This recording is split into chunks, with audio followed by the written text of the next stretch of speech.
Ce qu'on a envie, c'est que ça soit à la fois un lieu convivial, un lieu de partage, un lieu dédié aux associations.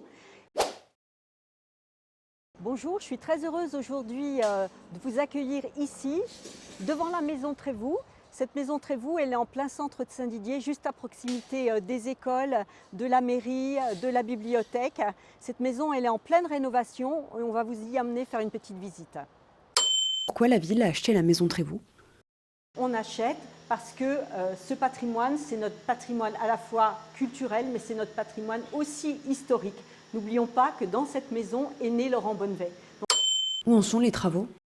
Estimé à plus d'1 an les travaux pour cette maison. Ça a commencé en juillet 2024. Aujourd'hui, on peut dire que toute la partie démolition est terminée et que commencent à se dessiner toutes les structures à l'intérieur, les différents espaces.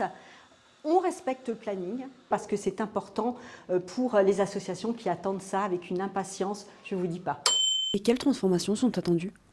Alors les transformations de cette maison, elles sont importantes parce que cette maison, au départ, c'est une maison d'habitation.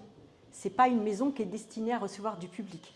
Donc d'abord, il faut la mettre aux normes. Et donc, dans cette maison, on est obligé de créer un escalier supplémentaire, par exemple, d'y mettre un ascenseur, de renforcer les structures, les planchers et les plafonds, parce que, justement, c'est du public qui va venir dans cette maison. On va faire aussi la salle des mariages dans cette maison.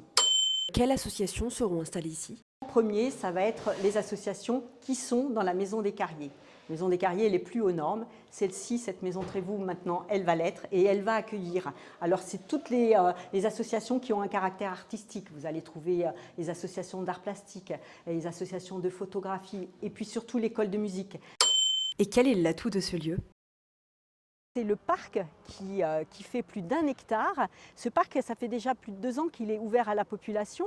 Donc on peut venir se balader, jouer. Ça va être un îlot de fraîcheur incroyable pendant l'été. Et puis surtout, on va pouvoir créer d'autres événements. Des événements culturels, pourquoi pas des concerts en plein air, pourquoi pas du cinéma en plein air, des expositions.